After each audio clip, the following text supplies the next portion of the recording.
Last night, finally, I finished Shadow of the Gods. Shadow of the Gods is told from 3 point of views: Orcas, Vargs, and Elvars. Elvar's not really my favorite. So let's talk about Orca first, since she's first mentioned. In her journey, we open it with them coming back from hunting, or going out to hunt. Her, Thorkel, and Brekka. Brekka's their son, who's about 10 years old. They hear screams and they go to their neighboring homestead and discover that the parents have been killed and the son is gone, missing, probably taken. So they go and take the bodies to the town feller to talk to the Jarl in charge there. Jarl. I think it's Jarl. She's not available at the time because she is in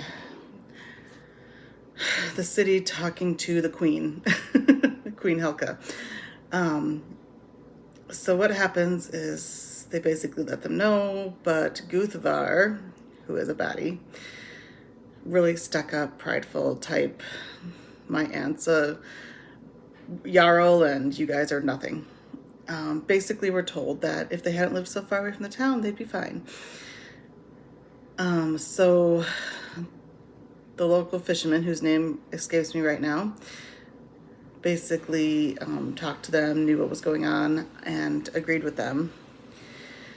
So they went back to their homestead and put Brekka to bed and everything. And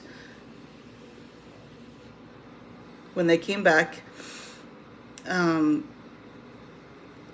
Guthvar and his minions came to their homestead to let them know that there was going to be a meeting, basically a town meeting, now that Jarl Sigrun is back, and they had to be there.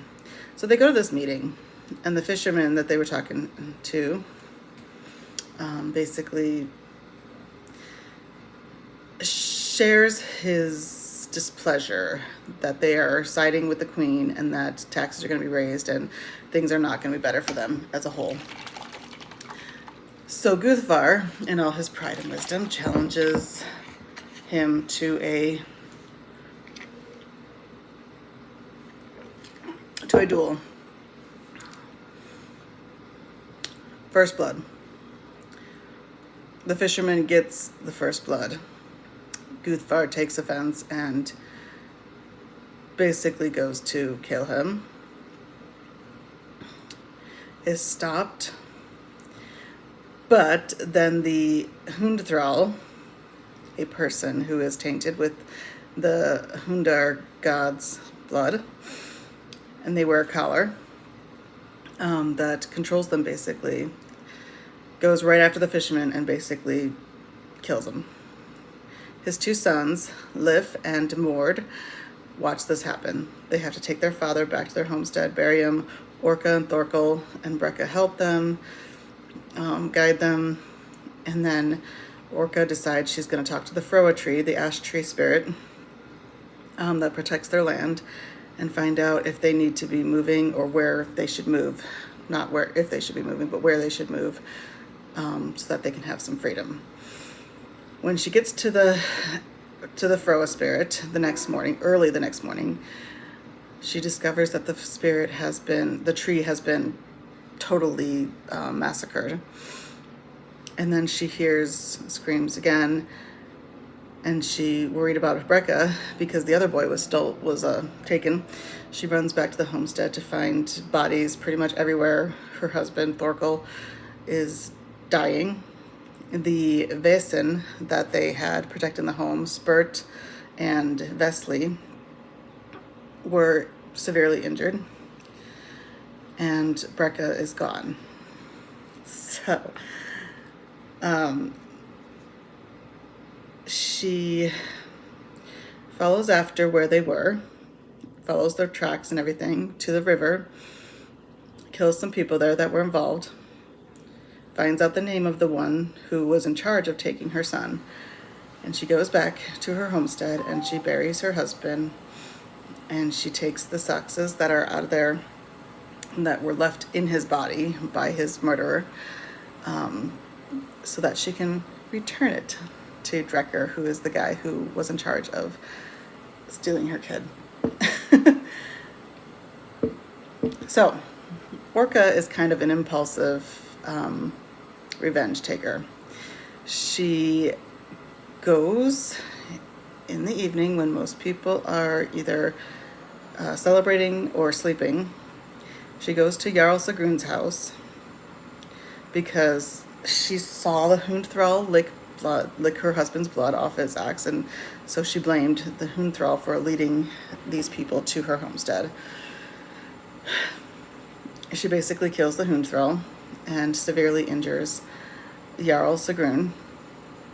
And I think she kills the lover that she had at that time, but basically causes a great big scar across her face. And then she frees Lif and Mord, who had decided to get revenge for their dad's death. And she wasn't going to take them with her, but they insisted. So she's like, fine, you guys row, and then I'll teach you how to fight. Row me to Darrell, which is Queen Helga's city, and where she heard Drecker was. So that's what they did.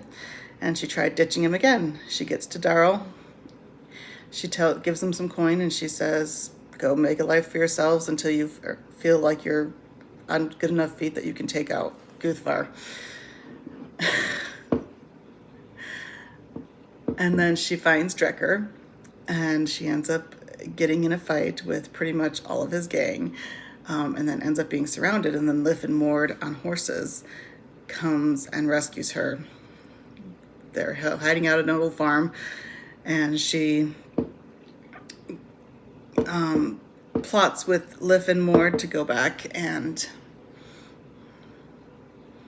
take care of Drecker. But when she gets there, they take care of one of his henchmen. Basically, they end up killing him after they get the information from him, and find out Drecker likes to take kids to the Grimholt Pass, which is a pass in the mountains that protects the land against basically being invaded by Vaesen. So now they have to go after Drecker, but they discover Guthvar's in town with Jarl Sigrun, and they've got Queen Helga's permission to basically hunt Orca, Lif, and Mord. So Guthvar ends up at the farm that they were staying at. So they flee. They ended up crossing a river and burning the bridge so that Guthvar couldn't follow immediately after them. And then they're hiding in the mountains, so they're not taking a direct route to Grimholt Pass. They are hiding in the mountains, walking along the way to Grimholt Pass. They just get to Grimholt Pass, and they're scoping out the situation, trying to figure out how to get in to find Drecker, or to see where he's gone since then, and if Brekka is down there. They turn back for a minute, and they get attacked by frost spiders. But only because the frost spiders were attacking talking ravens. And so Orca, remembering Brekka, the last night she had with Brekka, where he said that just because it is the way of the world and it is natural death for that moth doesn't mean that it is a good death. So they free the moth. Well, she remembered that conversation in that moment, and she freed the raven. So the two talking ravens are helping her and Lif and Mord fight these frost spiders, which when they bite you, they send a venom into your veins that cause you to basically freeze so they can eat you alive. And then come two other people with a prisoner, and we find out their previous story a bit later. And they basically take care of the frost spiders, knock them out, all three of them, and basically take them into the Grimholt Pass as prisoners. So when she wakes up, he's there, this Guthar man, he's there, and he is demanding why she was in the woods being attacked by frost spiders, what she's trying to do, what she's doing at the Grimholt Pass. And of course, she's not going to tell them, and he ends up killing Mord. No, he doesn't end up killing Mord. Sorry. Guthvar finally appears, and Guthvar just walks in, immediately kills Mord because Guthvar is an idiot. So, at this point, we discover what we've suspected all along, that Orca is tainted with Ulfar, the wolf god. She's got his blood in him. And she goes full wolf on everybody, and she basically just fights them all to the death. Some of them escaped, like the Guulderman. And she frees the children that were there, but she does not find Brekka. Okay. Varg's story.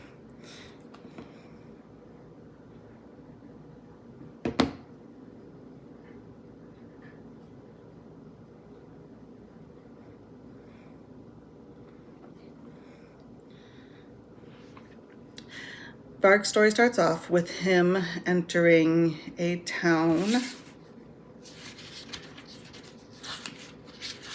Let me look at my map.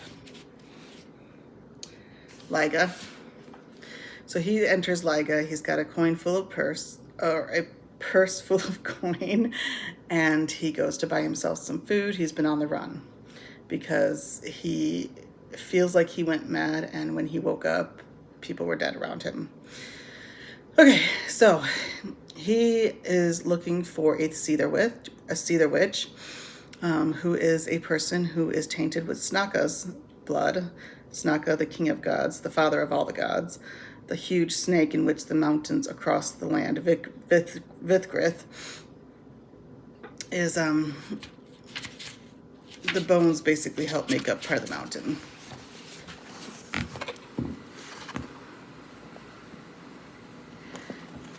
So these are the Snaka's ribs, Snaka's skull. So that is what a Seether witch is. He's looking for a Seether witch to perform an Akal on for his sister because he knows she is dead, and he wants to find out who killed her because she had been sold. And then I think they must have been twins because he said he felt her, and he felt her die.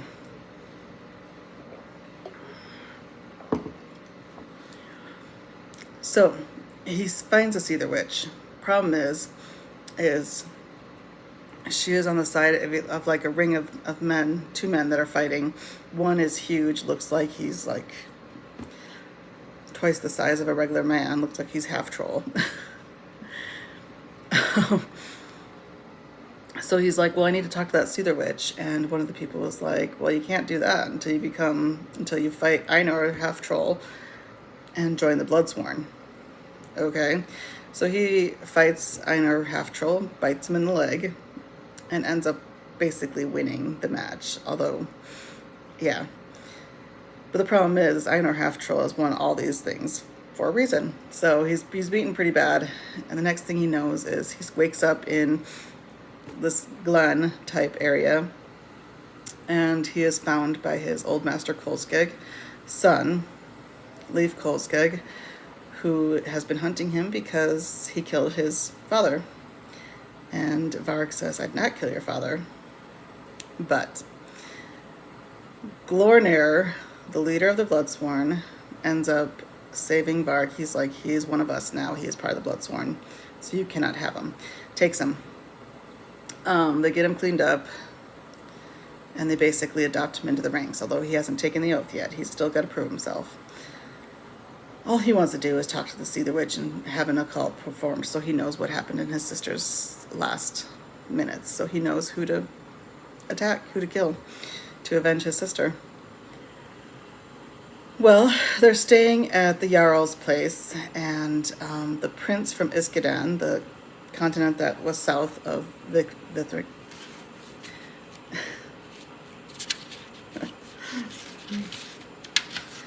Vigrith, comes, and he's got a soldier in his army. That's not what they call him, but that's fine. Who basically wants to take one of the Bloodsworn and take him back because he has a blood feud with him. Glornir says no, he's part of the Bloodsworn. We don't do that here. So they almost get into a fight at the beach, and Queen Helka comes. because she's got to assure her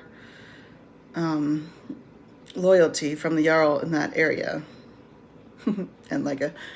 And she basically says, well, I'll let you guys keep him if you guys go up and find out what's been killing my soldiers in this one area. So that's where Varg's journey goes.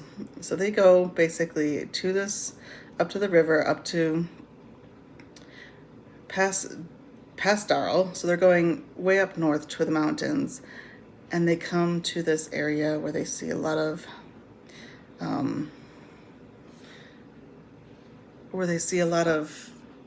people, like desecrated corpses hanging from the trees that ended up being part of Queen Helga's soldiers.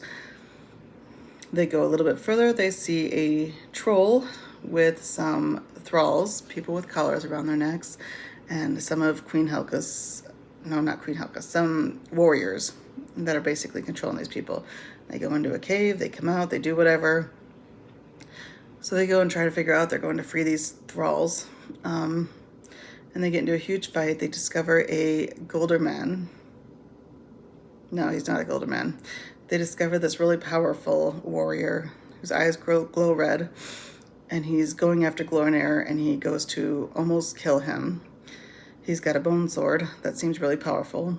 Vol, the Seether Witch, who wears a collar for appearance purposes only, she goes after that warrior to save Glornair.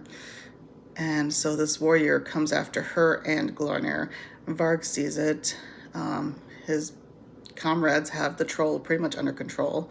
He goes and he takes on this warrior whose eyes glowed red. He gets wounded by the sword, the bone sword. And so he wakes up in the cavern next to some of the other injured ones. And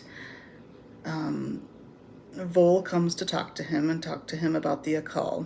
And then suddenly, Queen Helga had sent a Golder man and 2 warriors with the Bloodsworn to this area. That Golder man ended up knocking out Vol and gave Varg a choice. Either join me, I can do the Akal for you, or stay here with them and basically die. Well, Varg acts like he's going to go with them and then ends up killing one of his warriors. This is the Golder man that Orca met later on.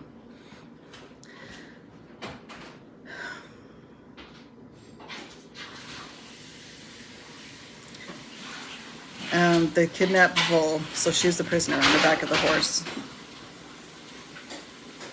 To be continued.